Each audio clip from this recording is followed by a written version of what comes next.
오늘 하나님의 말씀의 제목은요. 오늘의 하나님의 말씀 제목은 평범한 한 가정의 이야기를 통하여 주신 교훈입니다. 평범한이 핵심입니다. 평범한 한 가정의 이야기를 통하여 주신 교훈입니다. 아마 미국의 역사 가운데 미국의 역사상 가장 감사장을 많이 받은 사람은 아마 데일 로저스 여사일 거라고 합니다. 이 여사는 녹음예술, 텔레비전, 영화에서 상당한 성공을 거둔 여인으로 알려졌는데요. 특히 그 여인이 유명한 이유는 고아나 정신 박야가 같은 버림받은 불행한 어린이들을 돕기 위해 많은 자선 모금 행사를 했다고 합니다. 몇 번 했을까요? 보통 사람은 생각이 쉽지 않은 500번도 아니고 50번도 아니고 약 5000번의 자선 행사를 했는데요. 그래서 미국 역사상 가장 감사장을 많이 받았다고 합니다. 그런데 그 데일 로저스 여사가 그녀가 God in Hard Time, 어려운 때 하나님이란 책을 지었는데요. 그 God in Hard Time에서 그의 책에서 그가 다음과 같이 그녀는 고백했습니다. 데일 로저스 여사의 고백입니다. 나는 마약에도 빠졌었고 인생의 밑바닥까지 떨어졌었습니다. 그녀의 고백입니다. 버림받은 인간, 쓸모없는 인간이었습니다. 그런데 주님의 말씀인 성경을 읽기 시작하면서 이 성경 말씀을 읽기 시작하면서부터 인생이 완전히 새로워졌습니다. 성경 속의 인물들은 어려울 때 하나님 앞에 기도하고 신앙으로 위기를 극복한 사람들이었습니다. 그래서 저도 새로운 성경에 있는 인물들처럼 어려울 때 기도함으로 새로운 삶을 살게 되었습니다. 라는 고백이었습니다. 나는 마약에도 빠졌었다 라는 여자, 이 데일 로저스라는 이 여사를 통해서 우리는 고난 중에도 기도를 배우게 되는데요. 오늘 사무엘상서 구약성경 이 사무엘상서의 말씀은 오랜만에 우리 주일 오전에 구약성경 하는데요. 당시 이스라엘 세월 상황을 잘 보여주고 있습니다. 보여주기도 합니다. 사무엘상서가 기록된 당시 이스라엘은 정치 경제적으로는 어느 정도 안정되어 있었는데요. 문제는 영적으로는 쇠퇴의 기미를 보이고 있었습니다. 이 같은 역사의 전환기에서 주님은 오늘 말씀의 주인공이면서 한나를 통해 태어난 아이죠. 마지막 사사이며 선지자인 사무엘이라는 역사적인 한 인물을 준비시킴으로써 인류 구원이라는 구속 역사의 한 페이지를 주께서 친히 쓰시게 되는데요. 본문의 말씀에 나오는 이 엘가나, 한나, 특히 한나의 이야기처럼요. 이 전에 방금 전에 말씀드린 데일 로저스 여사가 성경 인물을 통해서 기도를 통해서 고난을 극복했죠. 그것처럼 오늘 말씀에 나오는 주인공인 한나, 또 그가 낳은 게 사무엘이죠. 한나의 이야기처럼 고난을 기도로 극복해야 된다는 것을 우리에게 잘 가르쳐 주시고 알려주시는 말씀입니다. 오늘 말씀은 먼저 본문 말씀은요. 첫 번째 1절인데요. 1절입니다. 오늘 말씀의 제목은 한 평범한 가정의 이야기를 통하여 주신 영적 교훈입니다. 평범한 가정이다. 그걸 머릿속에 내놓으시면 아주 굉장히 오늘 이야기하기 쉽습니다. 이야기 때문에요. 1절입니다. 시작입니다. 에브라임 산지, 오늘 본문 말씀 잠깐 배우는 겁니다. 에브라임 산지 라마다임 소빔에 에브라임 사람 엘가나라는 사람이 있었으니 그는 여로함의 아들이요 엘리우의 손자요 도우의 증손이요 숲의 현손이더라. 먼저 평범한 가정입니다. 그러면 지극히 평범한 남편과 평범한 아내가 나오겠죠. 다 여러분 우리들의 이야기라고 생각하시면 됩니다. 첫 번째 한 가정 이야기 나오는데요. 역시 평범한 남편인 엘가나라는 사람 이야기가 나옵니다. 우리는 성경에 실렸으니까 엘가나라 이름이 결국 엘가나의 아내는 2명입니다. 한나와 브니스인데요. 그 3사람이 오늘 말씀의 등장인물입니다. 그 중에 핵심은 엘가나의 본부인은 한나의 이야기입니다. 한나가 기도를 통해서 극복하는데 도대체 무엇이 새롭다고 우리 주님이 오늘 우리에게 한 가정의 이야기를 통해서 귀한 영적 교훈을 주시고자 할까요? 굉장히 중요한 교훈이 우리에게 있기 때문에요. 은혜 많이 받으시기 주님의 축복합니다. 그러면 첫 번째 한 명의 한 평범한 남편의 엘가나가 나옵니다. 그럼 우리는 성경에 나왔으니까 우리가 너무너무 잘 아는 기드의 한나의 남편이니까 엘가나도 굉장할 것이다. 굉장히 경건하고 대단할 거라고 생각하는데요. 실은 성경을 잘 보면요. 성경하는 지식을 성경 보면요. 엘가나는 좀 형편없는 남편입니다. 이렇게 말하기가 들기 그렇지만 진짜 그래요. 잘 보면 그렇습니다. 편견을 가지고 보지 않아야 됩니다. 성경은. 자, 에브라임 산지에 라마다임 소빔이라는 곳이 있었습니다. 그러면 일단 엘가나 핵심이고요. 족보는 집에 가서 읽어보시고요. 에브라임 산지에 라마다임 소빔이라는 곳의 출신입니다. 라마다임 소빔은 남편 엘가나의 사는 곳입니다. 그러면 라마다임 소빔은 남편 엘가나가 사는 곳, 즉 엘가나는 라마다임 소빔의 출신인데요. 라마다임 소빔 도대체 어딘가? 여러분 신약성은 조금만 읽어보시면 아리마대 사람이란 말 들어보셨죠? 이 라마다임 소빔이 여러분이 너무나 잘 아는 아리마대입니다. 아리마대라고도 불리는 지역입니다. 그럼 뭐가 특이하냐? 특이해요. 이 라마다임 소빔, 즉 이 아리마대라고 불리는 라마다임 소빔은 이스라엘 12지파가 있죠. 맨 막내 지파인 12번 지파인 베냐민 지파입니다. 그럼 뭐가 특이하냐? 특이해요. 베냐민 지파에 영토에 속할 레위인이 사는 거주지예요. 레위인은 종교인이거든요. 오늘날 말씀드리면 목사님이나 전도사 정도 생각하시면 됩니다. 그들은 따로 살았냐? 따로 살았는가? 예, 따로 살았어요. 예, 이스라엘은 종교제인 게 지금도 우리에게도 마찬가지지만요. 중요하기 때문에요. 그래서 베냐민 지파에 레위인들만 모여 사는 종교인들만 하나님을 섬기는 여호와 하나님을 섬기는 종교인들 목사님, 전도사님만 모여 사는 곳이 따로 있어요. 그곳이 어디냐면 바로 라마다임 소빔입니다. 그러면 예상치 않은 그런 곳이네요. 맞습니다. 그런데 그러면 엘가나가 어떤 사람이라고 알 수 있어요? 네, 레위인은 종교인입니다. 그 뭐가 특이하냐? 종교인이 되었는데요. 신앙이 그다지 좋지가 않습니다. 자, 그 다음 한번 보겠습니다. 자, 3절입니다. 3절. 시작입니다. 이 사람이 매년 자기 성읍에서 나와서 실로에 올라가서 만군의 여호와께 예배하며 제사를 드렸는데 엘리의 두 아들 홈리와 비느하스가 여호와의 제사장으로 거기 있었더라. 홈리와 비느하스가 여호와의 제사장으로 여기 있었다. 나중에 사무엘상 초반에 가면요. 참 경건하지 않은 두 아들이 두 제사장이 2명 나오죠. 홈리와 비느하스. 그건 나중에 살펴보니까 귀하게 많이 신경 많이 안 써도 되고요. 문제는 이 사람은 누구냐면요. 1장 1절에 나오는 에브라임 사람 라마다임 소빈, 즉 레위인이 베냐민 지파의 레위인만이 사는 그 레위인족에 살고 있는 엘가나가 지금 남편 얘기합니다. 엘가나가 13절에 이 사람은 엘가나입니다. 엘가나가 매년 1년에 한 번이 매년요. 1년에 한 번 자기 성읍에서 나와서 실로는 여호와의 성막이 있는 곳입니다. 즉 법궤가 안치된 곳입니다. 그럼 이때 당시에 솔로몬 성이 없었냐? 없었죠. 아직 솔로몬 태어나지도 않은데 뭐 나중에 후에 태어나죠. 사무엘 다윗도 지나가야 되니까요. 다윗의 아들이니까요. 실로에 올라가서 만군의 여호와께 예배하며 제사를 드렸다. 그럼 뭐가 특이한가? 특이한 거예요. 레위인이잖아요.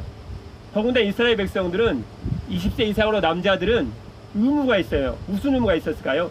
1년에 반드시 3번 6월절, 77절, 그 다음에요 수장절, 초막절에 불리는 수장절에 3번은 반드시 여호와의 법궤가 성막에 올라가서 예배하고 제사하게 되어 있습니다. 그것은 율법입니다. 그러면 이스라엘 백성들 중에 그것도 종교인이 레위인인데 목사님이 어느 날 주일에 가보니까 목사님이 드라이브 예배를 드리고 계신 거예요. 주일이니까 나왔어요. 이렇게 드라이브 예배를 드리고 계셔. 다음날 가보니까 목사님이 안 계신 거예요. 목사님 어디 가냐 했더니 놀러 가셨대. 또 그 다음 주일 가니까 또 나와 계세요. 또 아무 일 없었는 것처럼. 또 그 다음 주에 가니까 성도보다 더 안 나와. 그 다음 주에 넷째 주라고 또 안 나와. 멀리 일 있어라 가셨대. 그러면 경건한 목사님이에요? 덜 경건한 목사님이에요? 덜 경건한 정도가 아니고 뭐뭐한 목사님입니다. 지금 아니 주일을 안 지키는 목사님이 세요 어디 있어요? 일주일에 한 번, 그것도 한 번도 안 나오고 한 달에 2번, 기분 좋으면 3번, 기분 좀 더 좀 4번, 기분 나쁘면 1번. 말이 안 되죠. 엘가나는 종교인입니다. 레위인이에요. 다른 성도도 1년에 3번은 가야 되는데, 성도도 아무리 성도가 시험 들어서 안 가는 일이 있어도, 아니 종교인이 안 가는 게 말이 돼요? 그런데 엘가나는 1년에 한 번만 딱 예배하러 가는 거예요. 1년에. 참 경건한 종교인이시죠?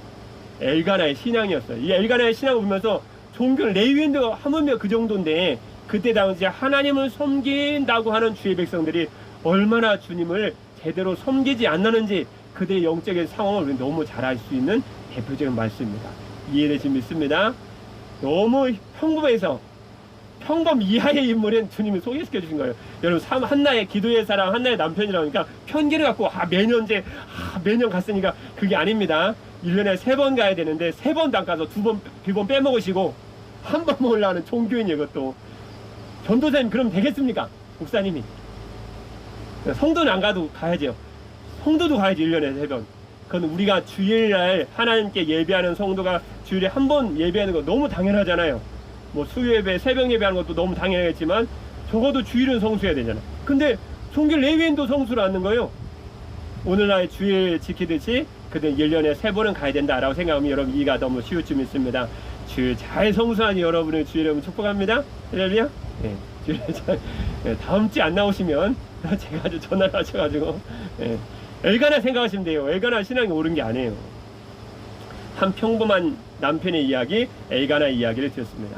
평범하게 그 정도도 안 되는 신앙을 지금 가지고 있는 엘가나입니다. 평범하다 못해 나태하기 이를 데 없는 신앙인을 주님이 소개시켜 주셨습니다. 이해되시 믿습니다. 두 번째, 평범한 두 아내 분인나와 한나의 이야기가 나옵니다. 여러분 11장 2절인데 1장 2절입니다.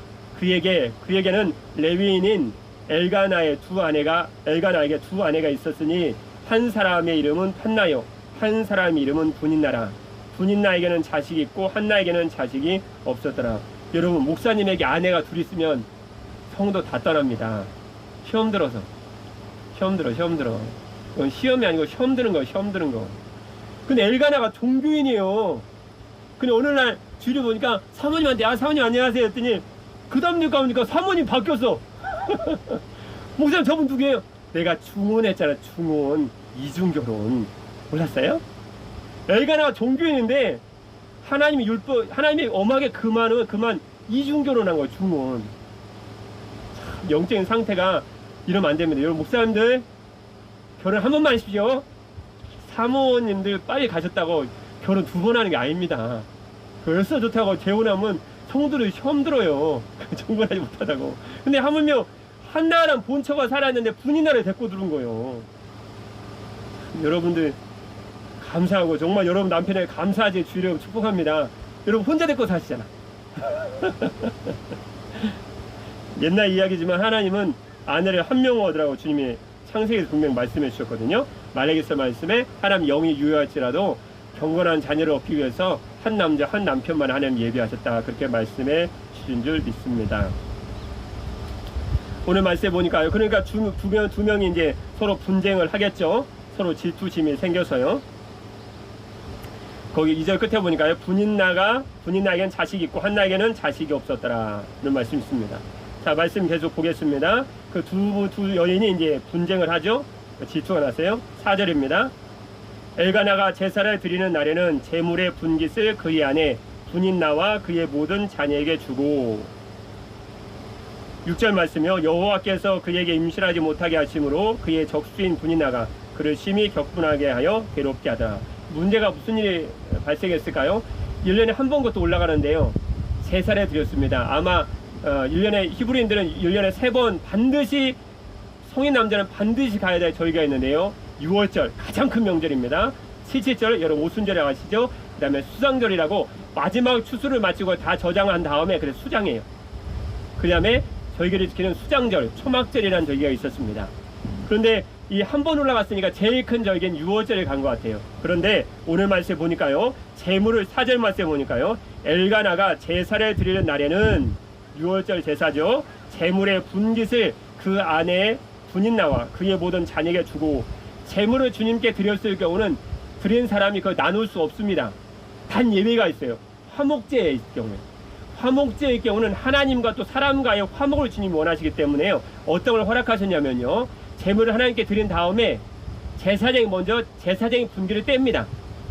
그 나머지 제물을 누구에게 주냐면요. 봉헌 드린 사람에게 나눠주는 거예요. 그래서 가족들이든 같이 온 사람 나눠 먹을 수 있도록 하겠어요. 그러면 오늘 말씀에 4절 말씀에 보니까요.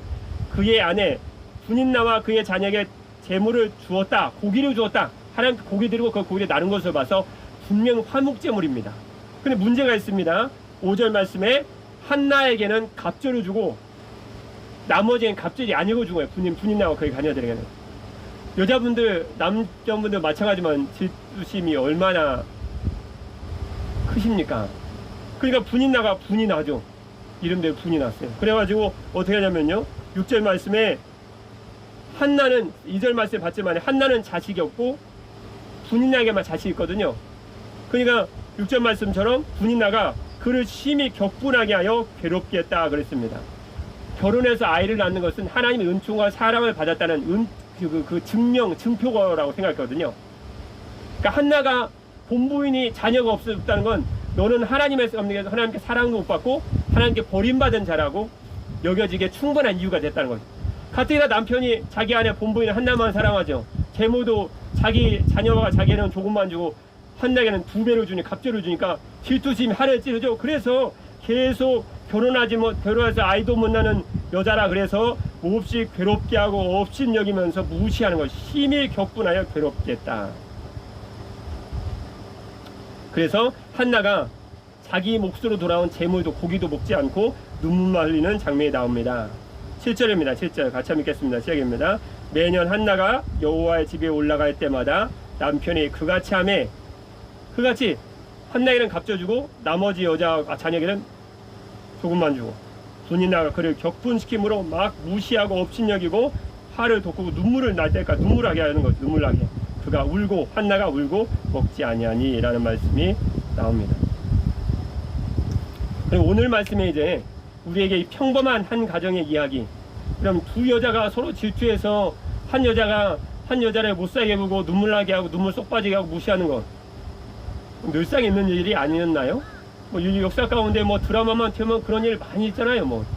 여자가 한 4명인데 서로 질투하고 미워하고 만들어 놓고 화살에 쏘고 너 빨리 어떻게 해라 그러면 너 빨리 죽어라 그러면서 질투하고 그런 일은 인류 역사가 너무 많은 일이에요. 평범한 일이었어요. 이때 당시에 근동지방에서 일부 다처는 일반적인 현상이었습니다. 실은.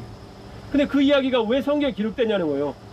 남편도 신앙도 별로 없고 신앙도 별로 안 좋고 그냥 너무 평범한 그때 당시에 평범한 남편이었고 엘가나 아내도 너무 서로 질투했다는 건 성경에 실릴 만한 이유가 없지 않아요. 너무 평범한 두 아내의 이야기였습니다. 이것만 보면 전혀 너무나 평범한 가정의 일상의 이야기였기 때문에 우리에게 무슨 영적인 교훈이 있는가라고 생각할 수 있는데요. 마지막에 평범한 한 가정의 문제가 한 가정의 일로 끝나지 않고 이것이 주님의 일이 되어서 주님께서 그 가정을 통해서 하나님의 어떤 위대한 역사를 이루게 됐던 이야기가 바로 오늘 말씀의 주된 이야기입니다. 그러면 여기서 우리가 알 수 있는 영적인 두 가지 교훈이 무엇이었을까요? 우리에게 굉장히 중요한 교훈을 주고 있는데요. 한 평범한 가정의 이야기 엘가나 가정을 통해서 우리에게 주시는 중요한 영적인 두 가지 교훈입니다. 첫 번째 교훈은요. 주님은 한 평범한 가정의 일을 통해서도 주님의 위대한 일을 이루실 수 있다라는 것입니다. 우리가 가진 이 가정일, 평범한 일상의 일은요. 우리 가정에 있어던 사소한 것이지만 반드시 해결돼야 하는 일이죠. 하지만 그 이야기를 주님께서 만약에 이 한나의 이야기가 우리가 특이한 점은요. 만약 한나가 이것을 기도의 제목으로 바꾸지 않았다면 엘가나와 그의 두 아내 한나와 분인나의 이야기는 한 어느 일상의 가정, 그냥 역사 가운데 드라마 같은 이야기 같은 곳에 나왔다가 역사 가운데 사라져버리고 없어질 만한 그냥 아주 평범한 이야기였어요. 그런데 어떻게 주님은 이 일을 통해서 하나님의 위대한 일, 이 가정을 통해서 결국은 인류 역사 위대한 인물이면서 위대한 이스라엘 가운데 위대한 인물, 역사적 인물인 한 사무엘을 통해서 한나라 중에 사무엘이 태어나거든요. 사무엘 같은 역사적 인물이 태어나도록 하셨냐는 거예요. 그 이유가 11절 말씀이라. 11절. 11절은 중요하니까 우리 같이 한번 읽도록 하겠습니다. 책입니다. 서원하여 이르되 만군의 여호와여, 만일 주의 여종의 고통을 돌보시고 나를 기억하사 주의 여종을 잊지 아니하시고 주의 여종에게 아들을 주시면 내가 그의 평생에 그를 여호와께 드리고 삭도를 그의 머리에 대지 아니하겠나이다. 이 한 가정의 평범한 일은, 만약 이게 한나가 드리는 이 애통하고 애절한 기도가 없었다면 그냥 한 가정의 일로 끝나버리고 말 문제예요. 그냥 한 평범한 가정에 서로 질투하고 시기하다가 그냥 한나는 자녀를 못 얻고 분이나는 건 시기 질투하다가 역사 가운데 다 사라져 버리고 없을 이야기예요. 그런데 어떻게 이 이야기가 성경에 실렸냐는 거예요. 그 이유는 분이나를 통해 마음이 애통하고 원통한 이 한나가 아주 평범한 일, 무슨 일이었어요? 자기 애 하나를 못 낳는 일을 가지고 하나님께 11절 말씀처럼 기도하고 하나님께 애절하게 아뢰었다는 거예요. 그게 중요한 거예요. 그게 여러분, 우리 삶 가운데, 우리도 일상 가운데 살아가면 우리 가정에 보기엔, 남들이 보기엔 너무 사소한 문제인데 내가 꼭 해결해야 할 문제가 있잖아요. 근데 그 일상의 문제를 내가 기도하지 않고 있으면 그냥 평범한 일상의 문제, 남편이 그냥 문제가 있고 자녀가 그냥 문제가 있고 경제적인 문제가 있고 인간관계에 문제가 있는 문제로 그냥 역사 가운데 사라져버리고 먼지처럼 그냥 안개처럼 사라져버리고 말 문제들이에요. 그냥 우리 그런 문제가 얼마나 많이 있습니까? 여러분한테는 애통하고 애절하고 간절한 문제지만 옆에서 제3자가 보기에는 그냥 일상의 평범한 문제처럼 보이는 문제 있잖아요. 뭐 누가 가정에 자녀 문제가 없어요? 누가 가정에 경제적인 문제가 없어요? 누가 가정에 남편 때문에 속썩지 않은 남편 아내가 문제가 없어요? 그냥 인력 가운데 그냥 늘 있었던 그냥 그런 문제예요. 그냥. 근데 그런 문제를 가지고 우리 하나님께 아뢰고 간절한 우리 10절처럼 기도하고 통곡하고 11절 말씀처럼 만군의 여호와를 부르면서 주의 여종을 돌보시고 첫 번째, 두 번 기억하시고 세 번째 주의 여종 잊지 아니하시면 내가 어떻게 하겠습니다. 나는 간절하고 애절한 기도를 드리지 않으면 그냥 문제는 사라져버리고 없을 문제라는 거예요. 그러나 우리 가정 가운데, 우리 삶 가운데 아무리 사소한 문제, 내가 겪는 건 내가 겪기에는 너무 간절하죠. 그 남이 보기엔 사소하지만 내가 겪기엔 내가 문제, 내가 너무 간절한 문제를 가지고 하나님께 간절하게 기도로 아뢰기만 하면 주님 그 문제를 가지고, 그 문제를 통하여 주님은 한나의 문제를 통해서 인류 역사 가운데 이스라엘 위대한 지도자 사무엘이 얼마나 위대한 지도자입니까? 사무엘 한 사람 때문에 나중에 인류 역사 보면요, 블레셋의 나라가 사무엘을 건드고 치고 들어오지 못합니다. 이스라엘. 사무엘이 기도하는 사무엘이 한 사람이 있기 때문에. 그런 인류 가운데 놀라운 위로의 역사 가운데 위대한 지도자를 주님이 만들어 주시려고 하나님의 한나라를 기도하게 하셨다는 거예요. 여러분, 여러 삶 가운데 지금 해결해야 될, 남들 보기엔 사소하지만 여러분 보기엔 너무 간절한 기도의 제목, 그런 문제들이 있습니까? 그럼 여러분 그것을 반드시 하나님께 기도의 제목으로 바꿔야 됩니다. 안 바꾸면 그냥 없어져 버리고 말 문제예요. 그냥 한나처럼. 그러나 만약에 주님께 기도하고 통곡하며 애절한 기도, 간절한 기도 들으면서 간절한 기도 들으면서 여종의 고통을 돌보시고 주님 나를 기억하사 주의 여종을 나를 잊지 아니하시고 주님 응답해 주시면 내가 정말 주님을 위해서 정말 멋진 인생을 한번 충성된 인생을 한번 살아보겠습니다. 그 간절한 기도를 바꾸면 우리 인생 가운데 주님께서 새로운 일, 역사 가운데 놀라운 위대한 일을 주님은 만들어 주실 줄 믿습니다. 이게 하나님 일이라는 거예요. 평범한 가정 가운데 주님이 주신 큰 교훈이었습니다. 이 말씀은 예레미야서 33장 3절 말씀에 너는 내게 부르짖으라 내가 내게 응답하겠고 내가 알지 못하는 크고 은밀한 일을 내가 보이리라 하는 주의 약속의 말씀을 그대로 이루어 주신 것이죠. 그럼 두 번째, 평범한 일이었지만 만약 기도로 바꿀 수만 있다면, 바꾼다면 하나님 반드시 그 기도 가운데 하나님은 놀랍고 위대한 일을 주님이 그 일이 더 이상 내 일이 아니고 주님의 일이 되게 되어주셔서 하나님의 역사를 이루어 주신다 말씀이었습니다. 두 번째 영적인 교훈은요, 그러면 우리의 기도는 어디부터 시작해야 되냐는 거예요. 우리 성도님들 기도하거나 목회자 기도하거나 우리 기도를 할 때 보면 허공을 치는 경우가 많아요. 허공을 친다는 건 뭐냐면 본인도 무슨 기도를 하는지 몰라요. 그냥 성도들이 제일 기도할 때 어려운 문제는 뭐냐면, 기도하십시오 그러면 도대체 어디부터 무슨 문제부터 기도해야 될지를 몰라요. 뭐 감이 잡혀야지 뭐 감이 아무것도 안 잡히고 이 문제도 기도해야 되고 저 문제도 기도해야 되고 그럼 하나님께서 응답하시고 내 인생 가운데 사무엘 같은 큰 인류 역사를 이루어 주시고 내 인생 가운데 평범한 내 인생 가운데 기적과 같은 주의를 이루어 주시길 원하는데 그 놀라운 위대한 일을 나같이 평범한 사람을 통해서 이루시기 위해서 무슨 문제부터 기도해야 되는 거예요? 어디부터 기도해야 되는 거예요? 가족부터 기도해야 돼요? 내 자녀부터 기도해야 돼요? 아니면 내가 가진 문제부터 기도해야 돼요? 주의 말씀은 사무엘상서 1장 11절 말씀에 보니까 11절 말씀에 보니까요. 한나가 마음이 괴로워서 여호와께 기도하고 통곡하며 서원하 이르되 어디부터 기도하는지 잘 보십시오. 여호와여 만군의 여호와여 만일 주의 여종의 고통을 돌보시고 나를 기억하사 주의 여종을 잃지 아니하시고 주의 여종의 아들을 주시면 잘 보십시오. 한나가 기도의 어머니라고 일컬어지는 건 여러분 성경에 너무 잘 아시죠? 그래서 기도하는 아이 기도해라 그러면 대개 이름을 한나라고 짓잖아요. 애들을 한나 이름 치면 주님 있는 성경 한국에 주님 있는 교회 성도 중에 아마 굉장히 많을 거예요. 한나 그러면 쫙 뜰 거예요. 아마 안 쳐봤지만 근데 기도의 모본이라 불리는 한나가 어디부터 기도하냐는 거예요. 허공을 치는 기도가 아니고 하나님이 역사하신 기도를 어디부터 시작하는 거예요. 어디부터 시작해야 되냐는 거예요. 그 말씀에 11절만 대답이 있습니다. 한나 기도하는데 어디부터 기도해요? 하나님 전 인류를 구원해 주십시오. 멋지긴 하는데요. 그거 잘못하면 허공을 치는 기도일 수 있어요. 하나님 내 자녀를 그럴 수도 있죠. 내 자녀가 어려움이 있으면요. 근데 오늘 말 핵심은 한나가 어디부터 기도하냐. 한나는 무슨 아픔을 있죠? 그렇죠. 자녀가 없잖아요. 그럼 우리가 생각해 무슨 생각을 할 수 있어요? 애서라. 기도의 어머니가 기도라는데 좀 크게 광대하고 호불을 가지고 전생을 가지고 인류 역사의 부름을 위해서 인류 역사를 기도하니 너의 고통을 위해서 기도하냐. 근데 제가 이 말씀에서 너무 큰 제가 사무엘상서 읽으면서 제 기도의 제목이 하나 바뀐 게 있어요. 기도를 어디부터 해야 되는지 성경에 써 있더라고요. 남들이 보기에는 사소하지만 내가 가진 너무 큰 그 고통의 문제로부터 기도하는 거더라고 보니까. 아 그렇구나. 근데 그걸 읽고 있었다고 성경에.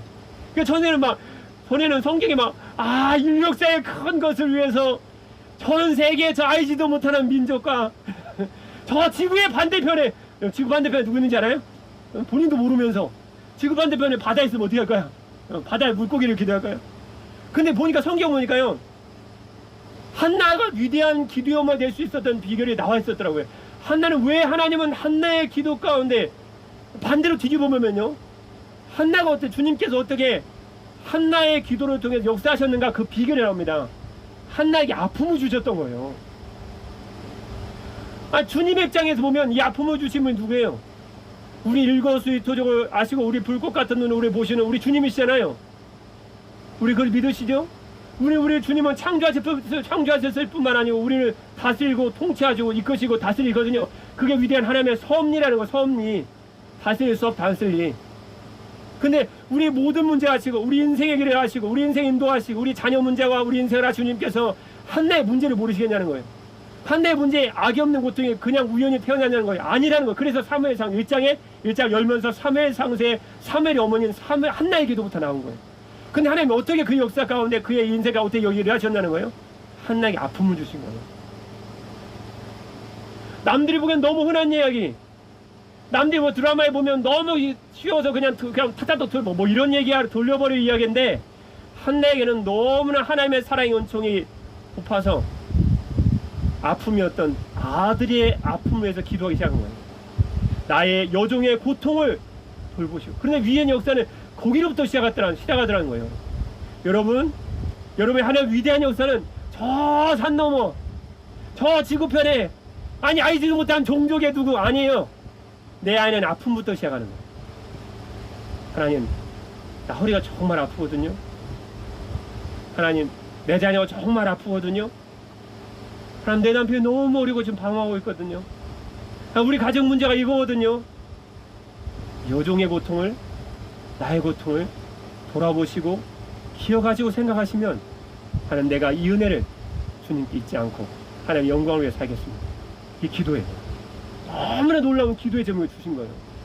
여러분의 아픔은 주님이 주신 거예요. 왜요? 기도하라고 주신 거예요. 만약에 한나가 이걸 기도하지 않았으면 그냥 한나의 문제로 끝나는 거예요. 그냥 안개처럼. 뭔지 모래바람이라 바람 불으면 싹 사라지잖아요. 그냥 태풍도 이러면 다 사라지잖아요.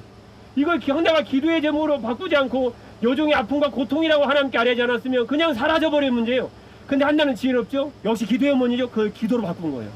근데 주님께서 알았다, 오케이, 예스, that's good, of course, 됐다, 네가 기도하는구나. 그리고 주님의 그 기도를 들으시고 그에게 정말 민족의 너무 이스라엘의 암흑의 어둠의 역사가 찾아올 그 순간에 하나님 민족의 등불인 등보 같은 지도자는 사무엘을 키우셔서 하나님의 이스라엘 블레셋 적군이 쳐들어올 수 있는 민족의 방패로 삼으셨다는 거예요. 놀랍지 않습니까? 기도는 거기부터 시작하는 거예요. 여러 가지 문제, 자녀의 문제, 직장의 문제, 삶의 문제, 가정의 문제, 관계의 문제부터 시작하는 거예요. 어떻게 해요? 주님, 내 고통을 돌아봐 주십시오. 주님, 내 고통을 기억해 주십시오. 나를 좀 생각해 주십시오. 내가 이 어려움 가운데 있습니다. 주님, 나를 도와주세요.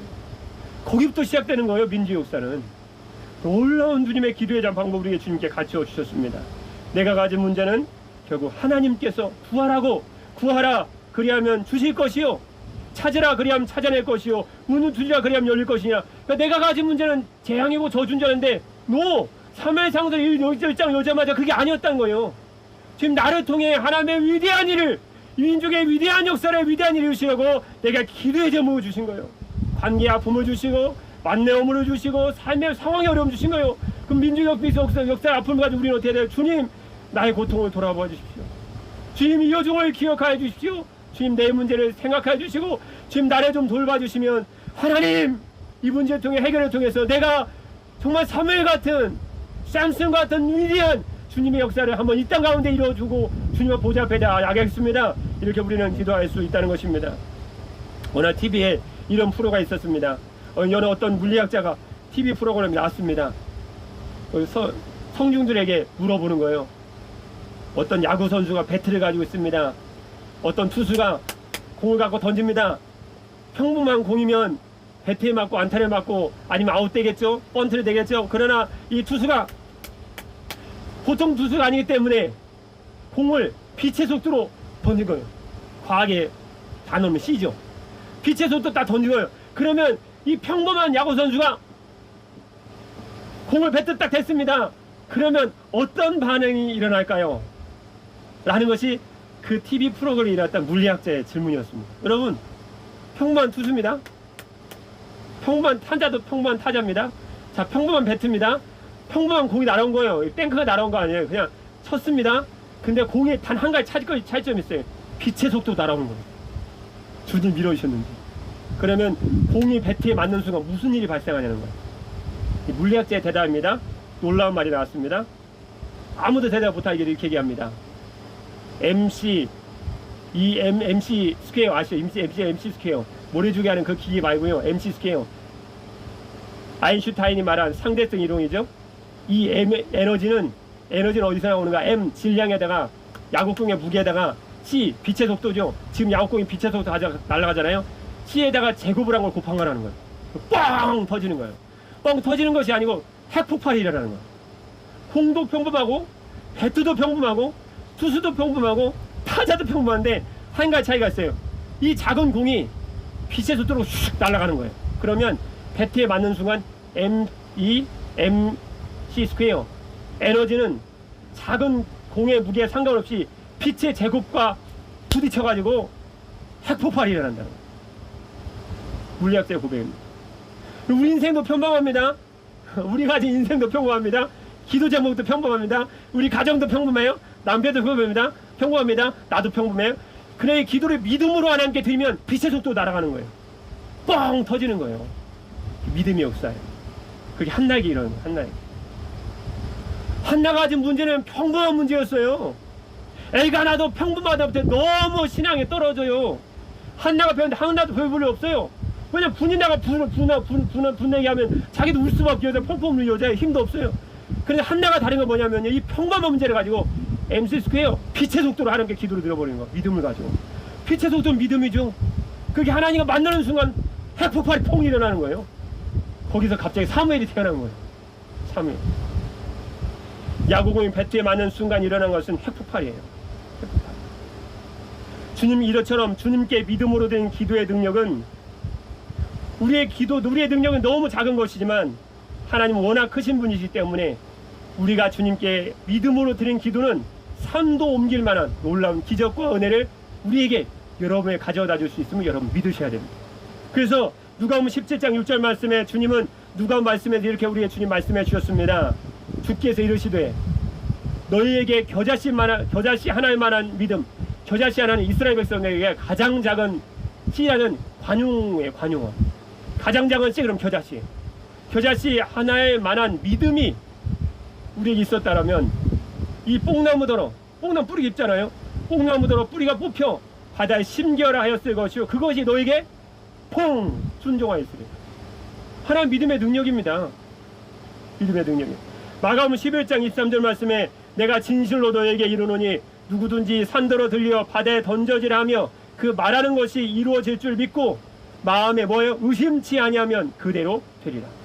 내가 너에게 말하노니 무엇이든지 기도하고 구하는 것은 받은 줄로 믿으라. 그리하면 너에게 그대로 되리라. 주님 말씀해 주셨습니다. 기도하지 않으면 문자 그대로 있지만 하늘의 겨자씨처럼 그대로 있지만 만약 여러분이 그 사소하게 보이는 그 문제를 가지고 간절히 큰 핵폭발 같은 보다 더 큰 능력으로 역사하실 수 있는 그분께 간절히 기도하기만 하면 주님은 그 문제를 통해 주님은 역사해 주실 것입니다.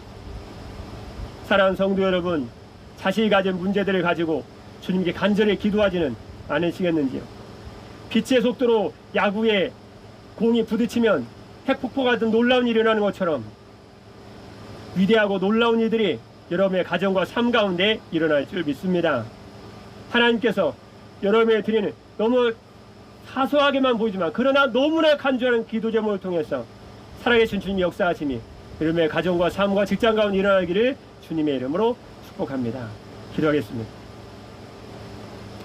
우리가 무엇이든지 구하는 바를 들으시는 줄을 안즉 우리가 그에게 구한 그것을 얻은 줄을 또한 아느니라. 사랑의 우리 주 하나님 아버지, 우리는 주님의 역사하심을 믿습니다. 오늘도 사랑하는 성도들이 각자의 삶의 현장에서 가진 문제를 가지고 주님께 간절히 기도할 때 주님 응답하여 주옵소서. 살아계신 주 예수 그리스도의 이름으로 기도드립니다. 아멘.